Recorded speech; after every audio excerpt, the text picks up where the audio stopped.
German university ಜೊತೆ MOU ಮಾಡಿದ್ದಾರೆ. ಅವರು ಆಟೋನಾಮಸ್ ಡ್ರೈವಿಂಗ್ ಮಾಡ್ತಾ ಇದ್ದಾರೆ, ಅಂದರೆ ಡ್ರೈವರ್ ಇಲ್ಲದೆ ಗಾಡಿ ಹೋಗ್ಬೋದು ಅಂತ ಆಲ್ರೆಡಿ ಇಂಡಿಯಲ್ಲಿ ಮಾಡಿದ್ದಾರೆ. ಆದರೆ ಅದರಲ್ಲಿ ಟೈಮ್ ತಗೊಳುತ್ತೆ, ಟೆಸ್ಟಿಂಗ್ ಮಾಡಿ, ವ್ಯಾಲಿಡೇಷನ್ ಮಾಡಿ, ಪ್ರೂಫ್ ಮಾಡಿ, ರೋಡಲ್ಲಿ ಮಾಡೋದು. ಅದಕ್ಕೆ ಅವರು ಪ್ಯಾರಲಲ್ ಆಗಿ ಜರ್ಮನಿಯಲ್ಲೂ ಟ್ರೈ ಮಾಡ್ಬೋದು.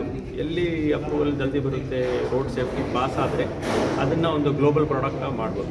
ಅದರಿಂದ ಏನಾಗುತ್ತೆ ಅಂದರೆ ಇಲ್ಲಿರೋ ಇಂಡಿಯನ್ಸ್ಗೂ ಬೆನಿಫಿಟ್ ಆಗುತ್ತೆ, ಅಲ್ಲಿರೋ ಜರ್ಮನ್ಸ್ಗೂ ಬೆನಿಫಿಟ್ ಆಗುತ್ತೆ.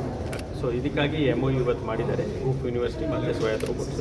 ಮತ್ತು ನಾವು ಡೀಪ್ ಟೆಕ್ ಕಾನ್ಫರೆನ್ಸ್ ಮಾಡಿದ್ದೀವಿ, ಯಾಕಂದರೆ ಡೀಪ್ ಟೆಕ್ಕಲ್ಲಿ ತುಂಬ ಕಷ್ಟ ಪ್ರೋಗ್ರೆಸ್ ಮಾಡೋದು.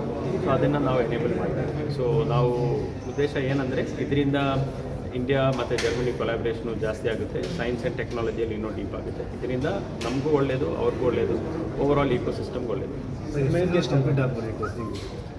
ಇವರು ಇವಾಗ ಅಲ್ಲಿ ಹೋಗಿ ಕಂಪ್ನಿ ಎಸ್ಟಾಬ್ಲಿಷ್ ಮಾಡಿ ಪರ್ಮಿಷನ್ಸ್ ಸಿಕ್ಕಿ ಮಾಡೋದಕ್ಕೆ may be 6 to 8 months start ಆಗುತ್ತೆ.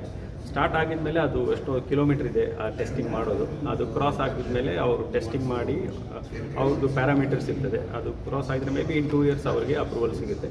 ಹಂಗಾಗಿ ಅವರೇ ಅಲ್ಲೇ ದುಡ್ಡು ರೇಸ್ ಮಾಡಿ, ಫಂಡಿಂಗ್ ರೇಸ್ ಮಾಡಿ, ಪೈಲಟ್ ಆದರೆ ಇಲ್ಲಿ ಟೆಕ್ನಾಲಜಿ ಸಾಫ್ಟ್ವೇರ್ ಇಲ್ಲಿ ಡೆವಲಪ್ ಮಾಡಿ ಅಲ್ಲಿ ಪ್ರಾಕ್ಟಿಕಲ್ ಆಗಿ ಅಪ್ಲೈ ಮಾಡ್ಬೋದು. ಇದು ನಮ್ಮ ಇಂಟೆನ್ಷನ್. ಬೆಂಗಳೂರು ಆಲ್ರೆಡಿ ಇದೆ ಅಲ್ಲ, ಇವರು ಭೋಪಾಲಿಂದ ಬರ್ತಾ ಇರೋದು. ಭೋಪಾಲಲ್ಲಿ ಆಲ್ರೆಡಿ ಬೊಲೆರೋ ಆಟೋಮ್ಯಾಟಿಕ್ಕಾಗಿ ಓಡುತ್ತೆ. ನೀವು ಸ್ವಾಯತ್ತ ರೋಬೋಟ್ಸ್ ಅಂತ ನೋಡಿದರೆ ಯೂಟ್ಯೂಬಲ್ಲಿ ತುಂಬ ವಿಡಿಯೋ ಇದೆ. ಆದರೆ ಇಲ್ಲೇನಾಗಿತ್ತಂದರೆ ಇನ್ನೂ ಟೈಮ್ ಆಗ್ತದೆ. ಅವರು 4 ವರ್ಷದಿಂದ ಅದೇ ಸ್ಟೇಜಲ್ಲಿದ್ದಾರೆ. ಅದನ್ನು ಸ್ವಲ್ಪ ಜಂಪ್ ಸ್ಟಾಪ್ ಮತ್ತು ಬೂಸ್ಟ್ ಕೊಡೋಕ್ಕೆ ನಾವು MOU ಹೆಲ್ಪ್ ಮಾಡಿದ್ವಿ, ಅರೇಂಜ್ ಮಾಡಿದ್ವಿ. ಬೆಂಗಳೂರಲ್ಲಿ ಬೇಡ ಬೆಂಗಳೂರು ಆಗ್ತಾ ಇದೆ ಕ್ಯಾರೆಕ್ಟಲ್ಲಿ ಏನಾರ ಇದು ಆಗುತ್ತೆ. ಅಲ್ಲ, ಇದು ನೋಡೋಣ, ಇದು ಟೈಮ್ ಆಗುತ್ತೆ, ಇದಕ್ಕೆಲ್ಲ ಇನ್ನೂ 3-4 ವರ್ಷ ಆಗುತ್ತೆ. ಆದರೆ ಡೀಪ್ ಟೆಕ್ ಎಲ್ಲ ಸೇಫ್ಟಿ ಪ್ರಿಕಾಷನ್ ಮಾಡಬೇಕು. ಸೊ ಅದು ಮಾಡ್ತಾ ಇದ್ದಾರೆ.